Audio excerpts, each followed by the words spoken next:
Hello, and welcome to another edition of the Hitting the Hardwood podcast, your home for all the latest Minnesota Lynx and WNBA news, analysis, and coverage.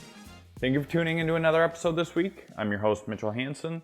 And this week, I'm very excited to be joined by ESPN reporter and analyst and sideline reporter for the Connecticut Sun, Terrika Foster-Brasby. It was great getting a chance to talk with her a little bit about where she's been, the WNBA season so far, and the Minnesota Lynx. It was really great insight.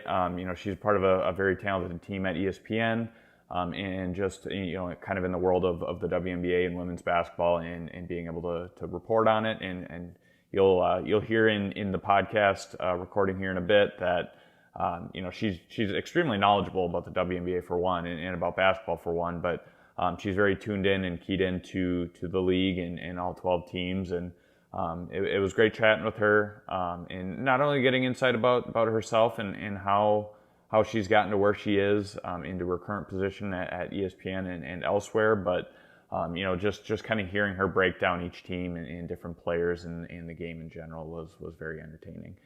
Before we jump into that, I want to bring to light a little bit of news about our playbacks. We call them Lynx Live, myself and Jack Borman from Canis Hoopus. We just released our July schedule. We're going to be doing a few games this month again, like we did in June. On playback, we'll be watching either games live, we'll be rewatching games, or this month we're going to do something new. We're going to be hosting a live Lynx mailbag. In the past, you've seen, not just from myself, but you've seen myself, write Lynx mailbags at Canis Hoopus and other areas. Instead of doing that in written form, like we traditionally have, where I'd ask questions on social media, we're going to do it in a live broadcast and let you guys ask us in real time. So if you'd like to join that and our other Lynx live broadcasts and live streams, live watch parties throughout the month, it's free. Please do so by checking out playback.tv/Lynx Live. Once again, that's playback.tv/Lynx Live. Without further ado, let's jump into the podcast this week with Terrika Foster-Brasby. Terrika, how are you doing? Thank you for joining me. I'm doing wonderful. Thank you for having me. Yeah, but before we get started and before we kind of jump into things, I just wanted to start by allowing you to kind of tell people, a lot of the listeners, to where they can follow you, where they can find your work, and where they can kind of track everything. Yeah, well, I am all over social media, so you can definitely follow me on Twitter and Instagram. I'm at She Knows Sports, She Knows Sports _ on Instagram. And I'm literally everywhere, so you can definitely find me usually weekly on Around the Rim, which is a women's basketball show on ESPN's YouTube that I co-host with LaChina Robinson.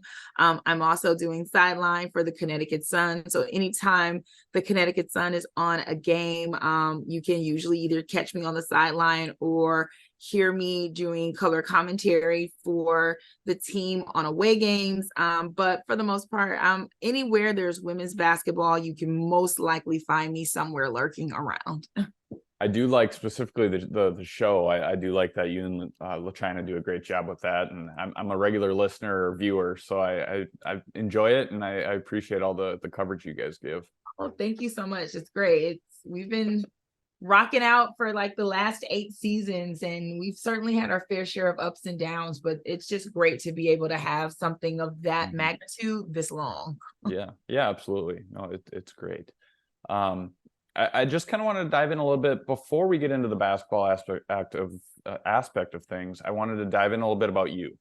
I kind of just wanted to talk a little bit, maybe, or if you could talk a little bit about your journey to kind of where you are. You outlined where all your work, or where people can find your work and where they can find you right now, but talk maybe a little bit about how you got there and kind of how you got introduced to this field. Yeah, well, it's really weird. I did not take a traditional path to media, that's for sure. I was just kind of one who had always had a love for sports. I played basketball, volleyball, softball, baseball. I did all of that. I only really took basketball, baseball, and volleyball serious. But I've always had a love of sports. So it's always been a part of my life. So I've always loved talking about it. I honestly thought my career path was going to take me down the field of law. My degree is in political science. I was like, yeah, I'm gonna be a lawyer, studied pre-law. That's what I thought I was doing until I applied for Arizona State Law School. I saw the bill. I was like, whoa, 47, how much $1,000? Maybe we'll try something different. So that's how that derailed. But yeah, it was just always something that was more like a hobby for me. And I had a lot of people who supported me, supported like blogs that I would write for, who would ask me to contribute things for them. And they were like, Terrika, you might want to take this career like seriously. You might want to look at it for more than just a hobby and like really find out how you can be a bigger presence in the sports space. And so I thought about it for a little bit, and I was like, you know what, you're right. So I ended up going back to grad school to get my degree in journalism. And I had always been a fan of the W, had always loved women's basketball, played basketball. I had Cheryl Swoops' shoe. I admired Cynthia Cooper growing up. I'm from Detroit, so huge Detroit Shock fan. It was just always something that was there. And so when an opportunity came at ESPN, I took advantage of it. I filled out the application. I had no idea that they would even select me, but they did. And from there, I just really used my networking ability to try to figure out how I can get to know more people and where, what was the culture like in this space, and how could I, take what I was good at and what I was doing and like really use that to help make me different, but still fit into this space. And that's really what the journey has been. Since then, that was, gosh, I want to say I've probably been covering this sport for maybe the last 12 years, but like officially covering for like maybe the last 9, where it's just really been a lot of fun getting to know people. And it's been a lot of fun watching women's basketball evolve and watching the sport grow. I was producing podcasts at first, and then I started, pitching ideas and being a voice here and there on people's different podcasts and their shows. And then when we were given Around the Rim at ESPN, I think that really opened the door for people to know that I was someone who was really serious about elevating the women's game, taking opportunities to write. So have contributed a few stories to different outlets, the New York Times, W Slam. So I have just really been blessed to have been decent enough in a lot of different areas that people enjoy what I write or enjoy what I say.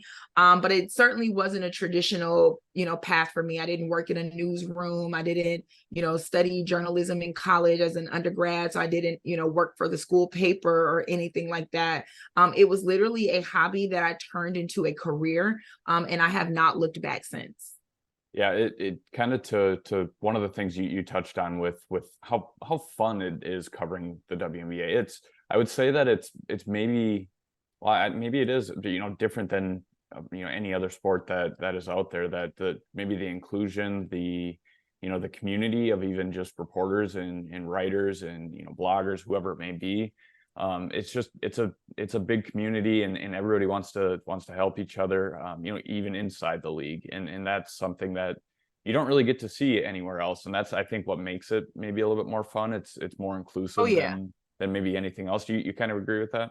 Oh yeah, absolutely. Like I've focused on women's basketball, but I've covered everything. I've done NFL, I've done MLB and NBA and college basketball. And the WNBA is probably the most inclusive network of people that I have ever been around. Everything else is really saturated, and that's not a bad thing. I mean, as those sports are older, so they have a ton of coverage, but because of that, they have also some people also have, this culture of, I have to be the first one to get it. I have to be the first one to put it out. I've got to, undercut something in order to stay relevant because the spots are so limited. And I think what makes the W so different is that we kind of all had a grassroots beginning in a way.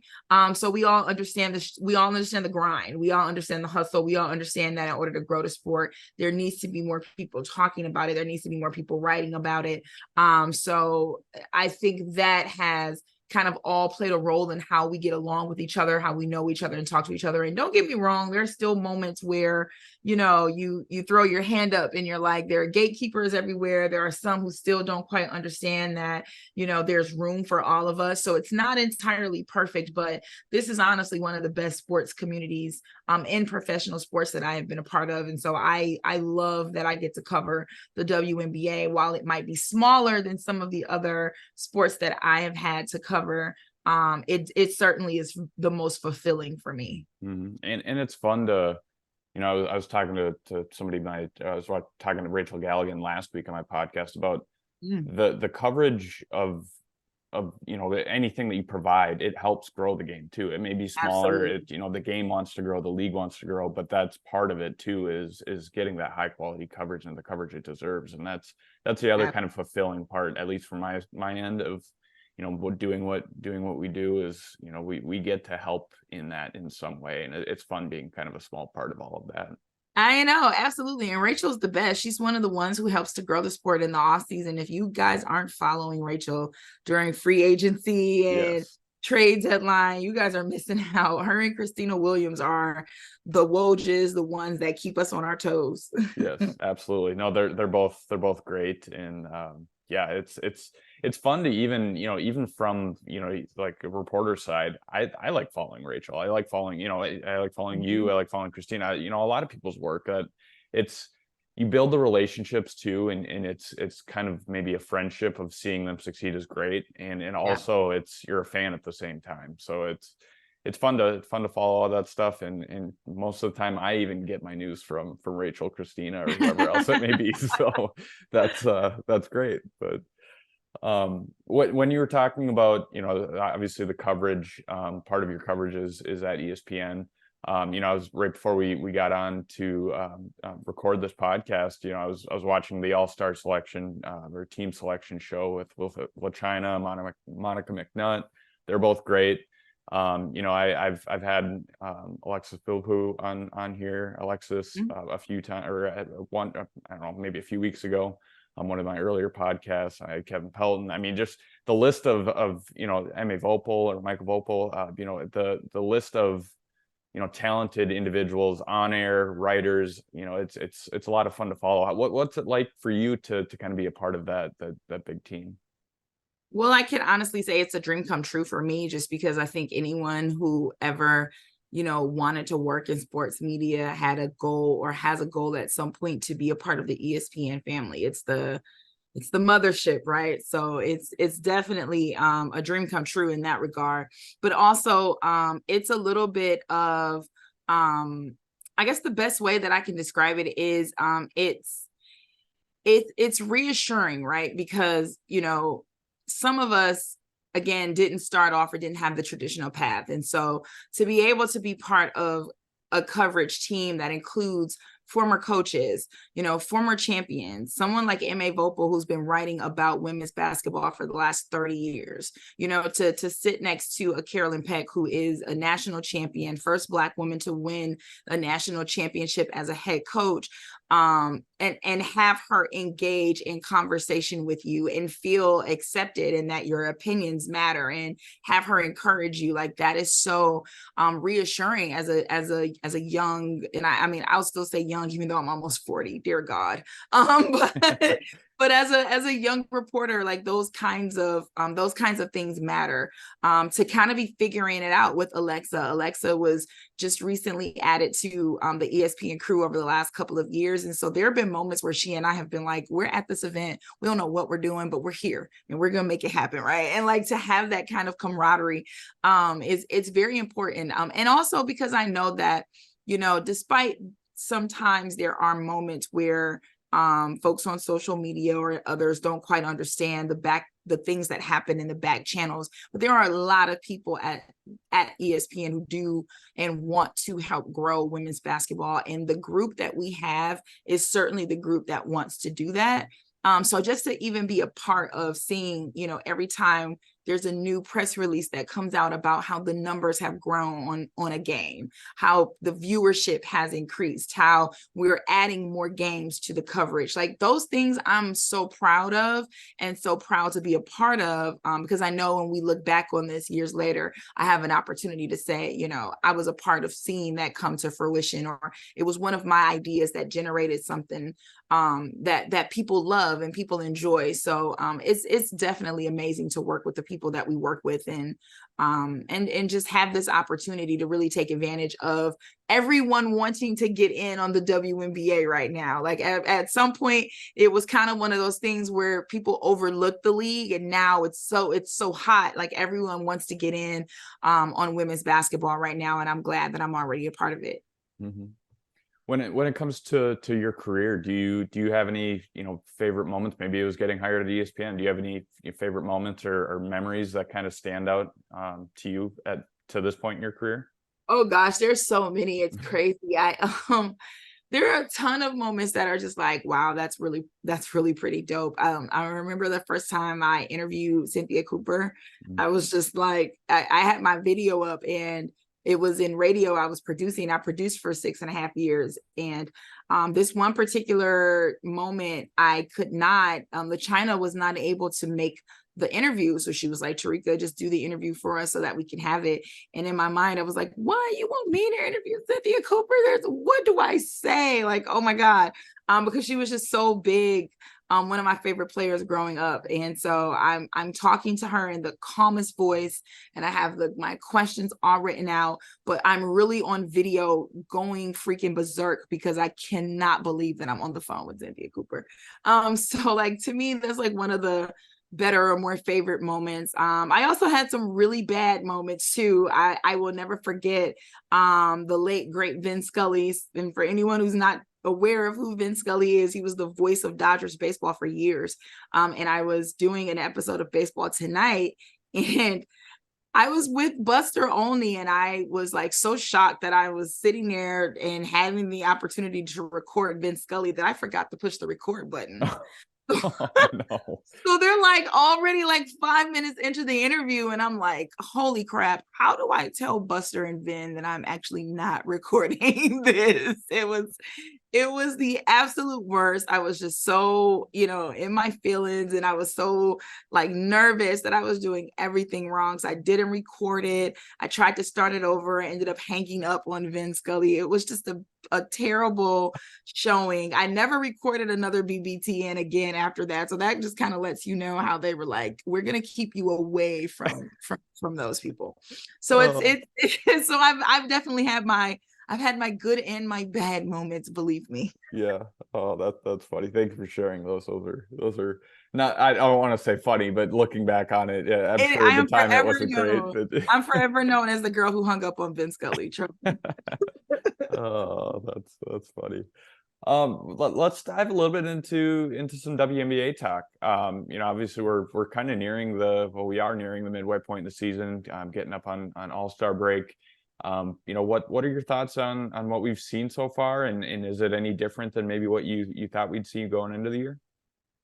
Yeah, it's really different, honestly.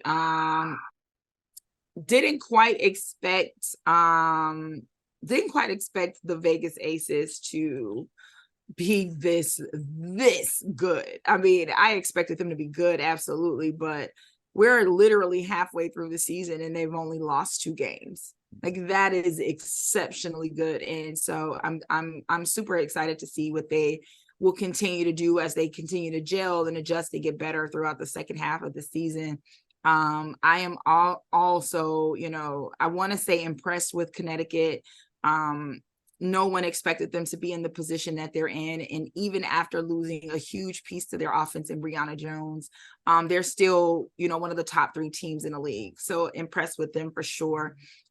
Individually, super impressed with all of these 40-point performances that we're seeing across women's basketball. Literally, Breanna Stewart has 2, Ryan Howard, DeWanna Bonner, just like Jewel Lloyd, like everyone is playing their best basketball right now. And that's really great to see. And I'm sorry that like there's sirens going on in my background. There's never an emergency until I am doing a recording for something. So as long as it's not coming to your place, that's okay. Yeah, no emergency here. It was like always something. But I've been incredibly impressed there. And then like even now we're starting to see the teams that didn't have such a great start to their season really starting to pick things up. I mean, currently, at the time of this recording, the Liberty is playing Seattle and they're into a tie game. Minnesota has been on a 4-game win streak because Nafisa Collier has just been playing out of her mind at this point. Atlanta is still in the conversation at 500 because they, can match up with anybody at any given time. Shout out to Cheyenne Parker finally becoming an all-star this year. So really, like, honestly, the league is it's continued to grow and be different. And as this season is longer, we're only going to see teams get better. So I'm even expecting more things to like kind of shock us and surprise us, even though we're only midway through. You kind of talked about, maybe the Aces being, I don't want to say maybe one of the surprises, but how good they are right now is being kind of a surprise. Is there anybody on the other side of that? To me, it kind of seems maybe like Phoenix is kind of maybe the most maybe disappointing, that a lot of people thought they'd be better than what they are. Is there a team that comes to mind for you? Yeah, you nailed it. Phoenix is definitely not a 3-13 team when you look at their roster. Mm-hmm. I knew that there were going to be some adjustments with Brittany Griner coming back and also needing to fit into what the new scheme would look like, considering she didn't get a chance to be coached by Vanessa Nygaard, who is no longer there, by the way. So, but I did not see or anticipate a 3-13 team. I mean, Michaela Onyenwere is one of the better small forwards in the league. Mariah Jefferson is not a terrible point guard at all. Diana Taurasi is still there. Sophie Cunningham has shot the ball really well this year. It just, there's a disconnect somewhere in that team, and it's not based upon their ability to play basketball. It's based upon their ability to play basketball together. And I don't know who's going to be able to spark that, for them. I don't know if it's going to be Nikki. I don't know if it's going to have to be someone on the team, but they're certainly the most disappointing. And I think the other team that I don't want to say disappointing, but I would say I don't know what direction they're going to go in, and that's Chicago, and it's not, a foregone thought that they now are also a team that is without a head coach, right? And so how that plays into what they do for the remainder of the season is also going to be interesting. But, they started off this season undefeated for a while, and then they, took a couple of losses, and then they went on like a 4-game losing streak. And it was sort of one of those things where, I don't know what to make of the team. I don't know if it's a chemistry issue, if it's a mental issue, because, basketball is just as much mental as it is physical. And that plays a huge role. So I think to me, those two may be the most disappointing. Yeah, when it comes to Chicago, it seems like obviously they're going through a transition of out of that title team, but you want during that time you want a steady head coach, you want a steady GM in that mm-hmm. leading the way. And that throws another wrench into it with James Wade leaving, that now they have to figure everything out. They almost have to start from the ground up and just figure out what they want to do. Yeah. So they're very much kind of in limbo right now of, okay, which direction are we going to go into? Who do we want leading that direction? Because even if you bring in somebody new, they might want to switch everything up. So it's a very interesting time in Chicago, that's for sure. Yeah, for sure. I mean, it's also one of those reasons that I think a lot of people have been advocating more recently for splitting the head coach and GM position. I mean, it's already a weird situation when you got to coach the same players you've just negotiated a contract for. But in a situation like what we just saw with Chicago, when a coach decides to leave, you're now down 2 positions. You're down a GM and a head coach. And to ask someone to step into that role on an interim level, especially maybe, possibly being someone who's never had to do it before, can't be easy. And it certainly can't be easy midway through the season. Right. Exactly. Yeah. It'll be interesting to watch, those 2 teams that you just talked about, just to kind of see where they go from here. I think that's very interesting because we're used to seeing them right in the mix, and Yep. obviously they're even. You could even say Seattle. We're not used to seeing them at the bottom. Yep. So it's interesting to see how things can change so fast. But when it comes to the point that we're at in the season, do you have some front runners for some midseason awards? Maybe let's start maybe with like MVP. Who do you think would be your MVP so far?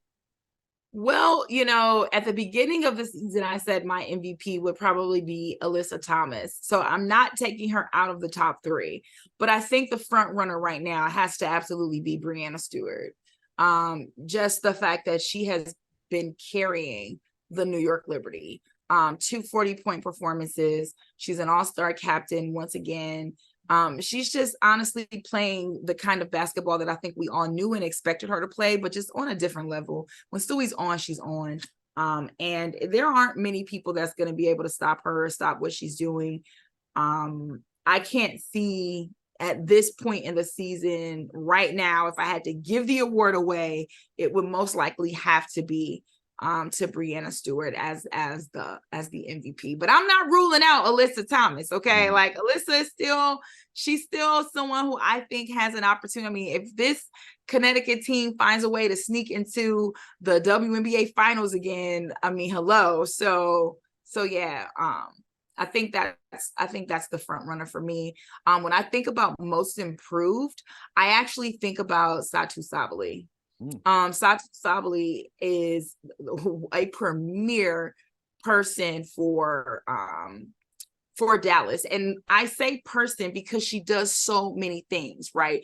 She defends, she shoots, she's such a presence inside. In their matchup against Las Vegas a few days ago, one of the reasons that Vegas was able to play so well was because she was no longer in the game in the second half. And that took away a huge inside presence for Dallas. And if anyone who watched that team win against Las Vegas just last night, or not sure when they'll be listening, but in that win against Las Vegas, they were able to do that because they played through their bigs, Satu Sabali being one of them. And so just how she's been able to be so dominant, she's an all-star again this year. I think that she's someone who certainly should be in the most improved player category. Rookie of the year for me is absolutely right now Aaliyah Boston. I don't even know if I need to provide an argument for that because she's just played so extremely well. Coach of the year, I think Stephanie White for sure. Just again, coming into the season, thinking that you have your full core, only to find out that Jonquil Jones is going to be traded. Jasmine Thomas is going to leave as well. You've lost Brianna Jones again, as I mentioned. And yet you still have this team as a top 2 team in the league.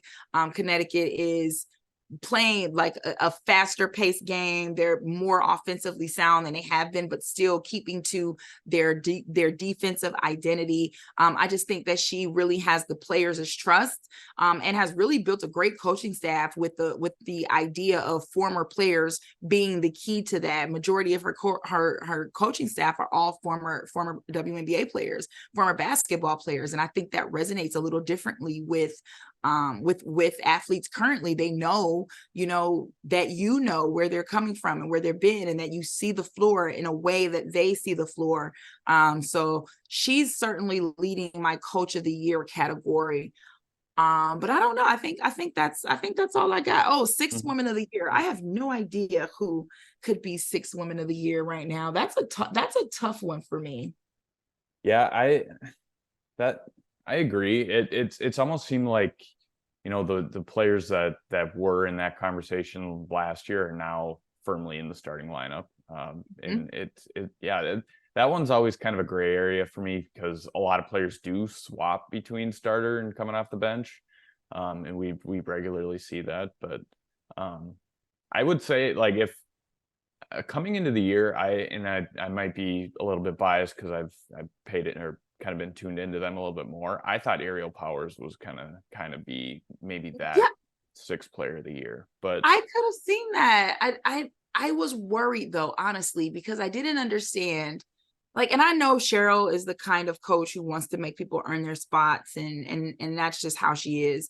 But I didn't understand even before her injury why her minutes had dwindled the way that they did. Ariel comes off the bench, she gets, well, honestly, I honestly felt like maybe she should have had a starting position, but even in her coming off the bench, she gives so much energy. She's such a scorer.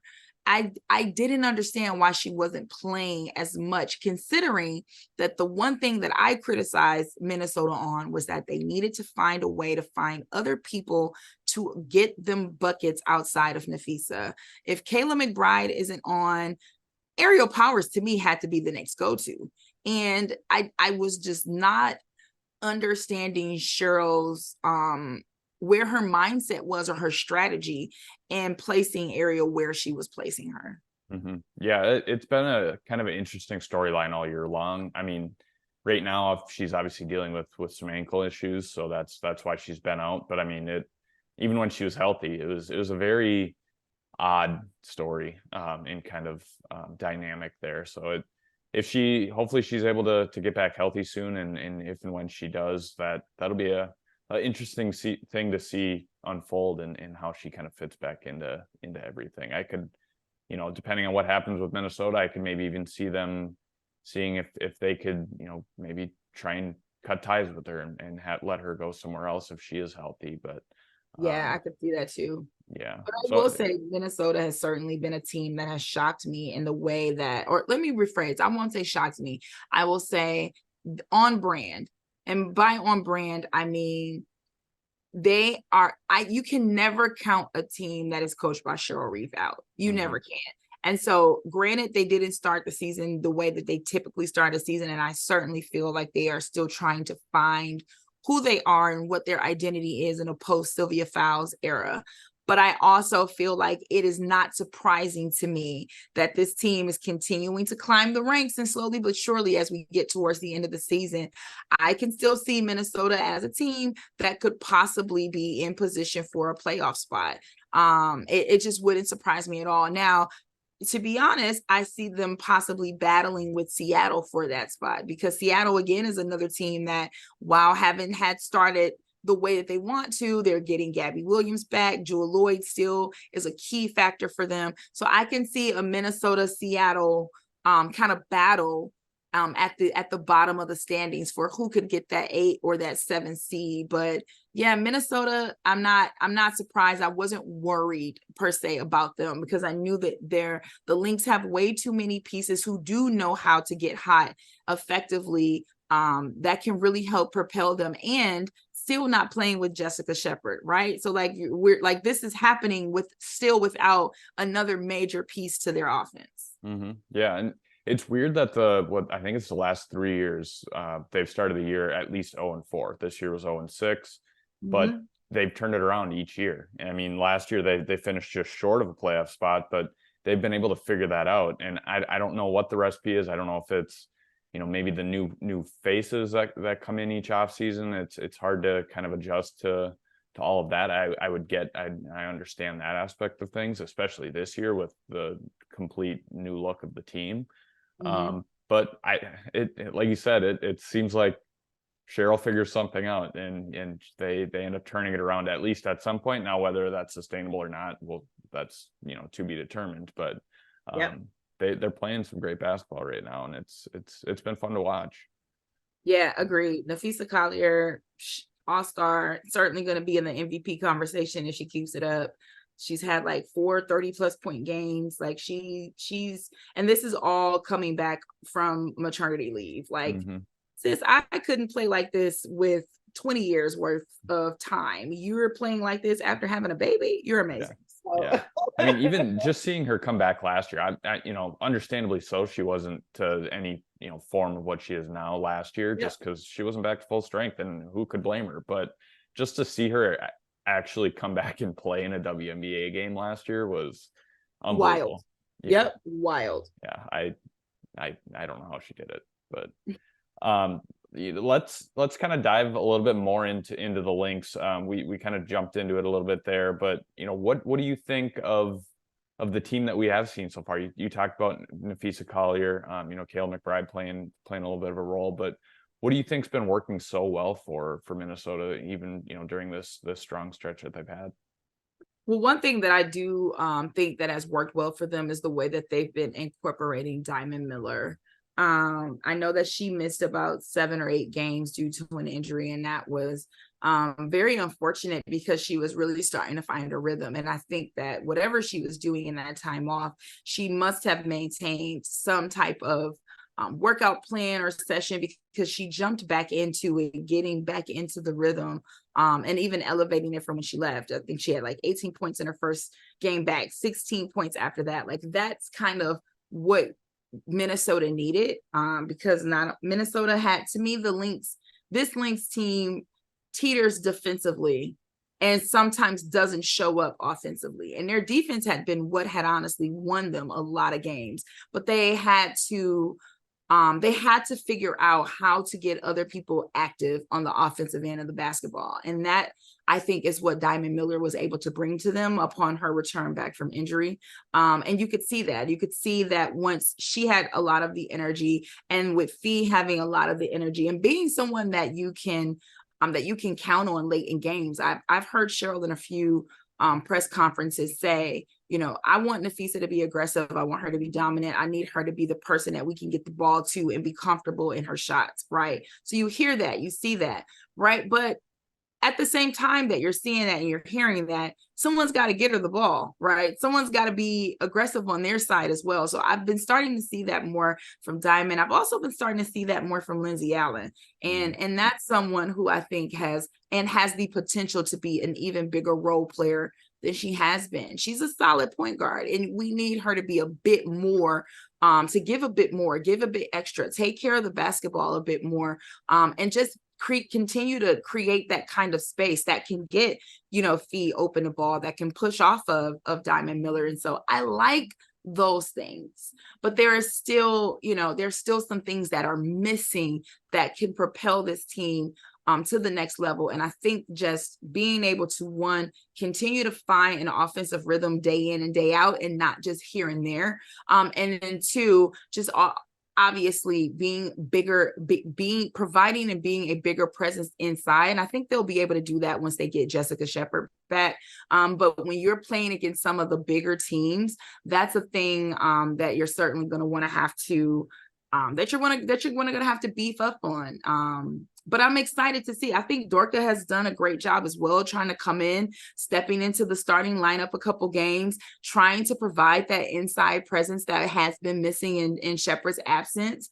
So you've got she had a couple of big games, 10, 12-point games from her. I think those things are very impactful for a young team, again, trying to figure out what their identity is going to be. So I do like what I'm seeing, and especially in this 5-6 game swing, you can see the differences. You can see their comfortability together. You can see them playing bigger inside, which is, again, when you look at their schedule and who they've had to play teams that have had, with the exception of Seattle, they've had to play teams that have had, bigger bigs inside, and they've had to find ways to counter that. But I like it. I think their trajectory is on the right path right now. Mm-hmm. Yeah, absolutely. What do you think is maybe a missing piece on the Lynx? Is it that post position? That's what I would say if I was voting for. But what do you think is maybe there's more than one missing piece that they should focus on? I think the one thing that they have to figure out, as much as I just complimented her, I think the one thing they have to figure out is they have to get a true point guard. Like, that is a huge piece. And honestly, it's a huge piece for any team, but I don't think that we value the point guard position as much as we used to, simply because we've kind of moved into this era of positionless basketball, where there are many people who can bring the ball up the court, or there are many people who can handle the rock in a way that you feel comfortable with them in that role. But it makes a true difference when you have a true point guard. When you look at an Enrique Ngumbawale, like, that's a true point guard, and you see that and you're like, got it. You know what I mean? When you look at what Atlanta's doing and having Ryan Howard and Alicia Gray, like those are the things that matter. So I think having a true point guard makes the difference. And you want to see Lindsay maybe step up a bit more in that role, or if they were able to find someone to focus specifically on that, I think that would be a bit more helpful. But that's a thing for me. And it's not just with Minnesota. There are a couple teams that I think the trajectory of who they are and what they could do would be totally different if they had a true point guard really running the team, putting people in position, being that coach on the floor. Like that's what's certainly needed. And I think that's a big piece outside of the post presence for Minnesota. It'll be really interesting to see what Minnesota does and how they maneuver specifically this offseason. Yeah. They're going to have some contracts that come off the books, and they're going through the rebuilding phase, the initial stage, even while having somebody like Nafisa Collier, but they're going through that stage with all of this coming up. Like they're if they do struggle, the second half of the year, they're going to have a good pick. They're going to have a lot of room. They have two really good pieces to build around. Well, more than two, but just, Diamond Miller and Nafisa Collier are definitely two that stand out. So they're interesting. I mean, if all it takes is maybe adding a piece or two to this team, and I think that they're right back up there, and they could definitely contend again. But yeah, absolutely. I mean, again, I think this streak that they're on right now is really just kind of showing the potential of what they have, and they might just again need to figure out exactly how they can work more together with what they do well already. Like that's really the biggest. Now there's going to be a huge test coming up for them. I believe in the coming days they're going to have to face Las Vegas, and that's a test for anyone. Like that's a test for everyone in the league. So I would just say don't stray away from what had worked for you. Don't stay away from what you were able to do well against Phoenix. Don't stay away from what worked for you earlier or going into this streak. Like continue to maintain that. But yeah, like it is a rebuilding team is never something that you're going to fix in a year. And it certainly can't be all on Nafisa to fix, right? So, Coach Cheryl Reeve is going to have to make some decisions in this offseason on who gets to stay, who gets to leave, what exactly you want to work around and build around. And if building around Nafisa is what you want to do and what you should do, then you certainly want to look at what you need to do with Aerial Powers. For example, she's someone who you might find some value with some additional pieces for her. But if you're not going to utilize her to her strengths, then you certainly don't want to just keep her on your bench. Yeah. It's going to be a very, I mean, you could even, mention, Natalie Achanwa, how that dynamic all works out. Maybe she comes back, but she's going to have to come back for less if she wants to come back. I mean, you could even throw in, Kayla McBride. They have a tough decision to make there with her. I think she'll come back, but I don't know at what, what number that she'll come back at. But they have some tough decisions, but they also have it's intriguing to think about what they could do too, and what they, maybe it's not this off season, but they're building to maybe attract a free agent down the road that could kind of flip the switch and turn things around real fast. But yeah, they're setting themselves up, so it's a good spot to be in. Like you said, rebuilding's never fun, but once you get through it, it's definitely worth it. But well, Terrika, that's really all I have for you. I appreciate you jumping on the podcast and talking a little bit about yourself, the WNBA, and some Lynx basketball. And if you could one more time, if you could plug your work so people can find you. Absolutely. Thank you for having me. This was a lot of fun. You can, again, find me on Twitter at @SheKnowsSports. You can also find me on Instagram at @SheKnowsSports_. You can catch me on ESPN at Around the Rim. But definitely hang out with me on social media. I always plug my links there on my website, so you can find a lot of things there. Perfect. Well, thank you again, and thanks for all your coverage of the league and women's basketball, and looking forward to following a lot of your work here moving forward. Thank you. Thank you for having me. Thank you once again to Terrika for joining the podcast this week. As I said earlier, to start off this podcast, Terrika's great. Her knowledge of the game and the WNBA and each team is as you could tell and as you could hear is awesome. And that kind of insight was very nice to have on the podcast. And I appreciate her taking the time out of her busy schedule. I know she, being in the middle of the season, she's very busy, and I appreciate her taking some time out of her schedule to join Hitting the Hardwood. I also want to thank Jeremy Rushing, as I do every week, for producing this podcast. He does a great job in doing things on the back end for us, and he makes this podcast sound great every week, and I appreciate all the work that he does for Hitting the Hardwood. I also want to bring to light some news on a couple of our partnerships that we have here at Hitting the Hardwood. I mentioned Playback at the beginning, but there are two more, Homage and Better Edge. I appreciate them supporting not only Hitting the Hardwood, but women's basketball. A lot of you probably are familiar with Homage. They do a lot of vintage clothing, a lot of vintage gear.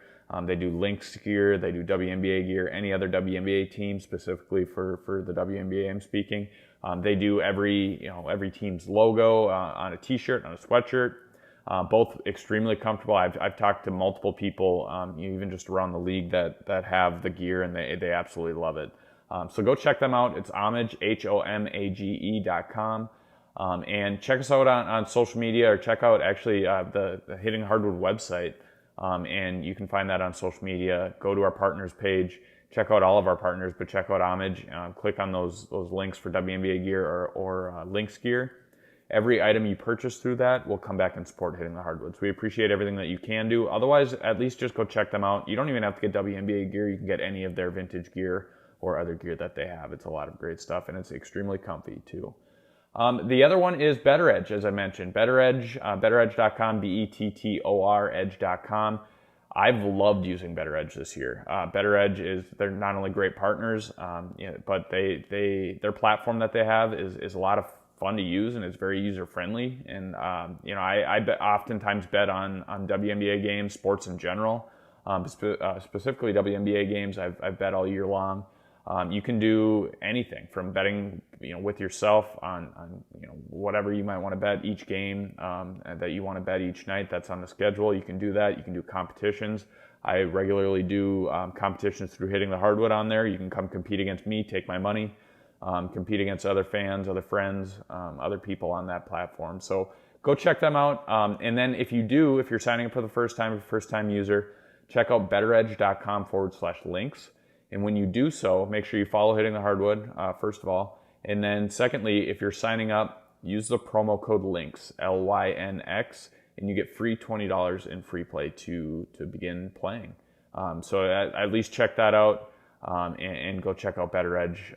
Like I said, it's a lot of fun to use. And if you're a bettor like me, it's definitely something you should check out on and don't miss out on that. Other than that, I appreciate you joining the podcast this week. One more thing, I want to mention our Patreon page before I forget. Patreon is being a part of our Patreon community. I give a lot of our patrons kind of exclusive news and information before anybody else. Whether that's bonus content, exclusive content. I've written a few stories. I'll plan to do so each week here the rest of the season. You also get early access to podcasts such as this one.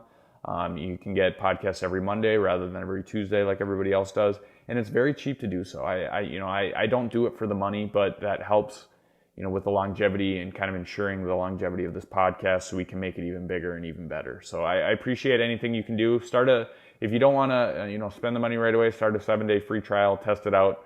If you do like it, then consider maybe one of our memberships. I would appreciate you checking that out. That's patreon.com/hitting the hardwood. Once again, you can follow Hitting the Hardwood on social media, Twitter, Facebook, Instagram. Make sure to follow us everywhere. You can follow me, Mitchell Hansen, on Twitter. It's M_Hansen13. That is where you'll find a lot of great stuff. Most recently, I just pushed out on Hitting the Hardwood and on my own social media platform, our Lynx store. There's a lot of cool gear. I'm obviously extremely biased, but I just bought the blue sweatshirt, Hitting the Hardwood sweatshirt. And that might be, I think I've worn it every day since I bought it. It's a very comfortable sweatshirt, and it's great stuff. And our patrons can get a 25% discount if you're a patron as well. But go check out the Hitting Hardwood store. You can find that on the Hitting Hardwood website. Go check out our social medias to find that link. and make sure you go check that out. Maybe you want to get a birthday gift, a upcoming Christmas gift. I know it's early to think about Christmas, but you never know. It's right around the corner. There's a lot of cool stuff: sweatshirts, t-shirts, long sleeves, sweatpants, hats, glasses, anything you can really think of. Beanie hats, trucker hats, bucket hats. You can get a lot of good stuff there, and I appreciate anything you can do to support Hitting the Hardwood and rep some, even if you want to rep some Lynx colors. It's red, white, and blue colors, gray color, just like the Lynx color scheme. So if you need more blue gear to go to the next Lynx game, make sure it's a Hitting the Hardwood sweatshirt, t-shirt, whatever it may be. So go check that out at the Hitting the Hardwood store. Once again, I appreciate you listening. I appreciate everybody and the positive feedback I've gotten on the podcast so far, and you returning every week to listen to the podcast. I really do enjoy what I do. I enjoy giving back to the game, and this is just another aspect of that to go along with maybe the written content that I write elsewhere. So make sure you come back next week, and I will see you all next week, and hopefully we can keep this strong stretch going for the Lynx, and keep this WNBA season going. We're already halfway there. So thank you for tuning in, and I will talk to you guys next Tuesday. 3, 2,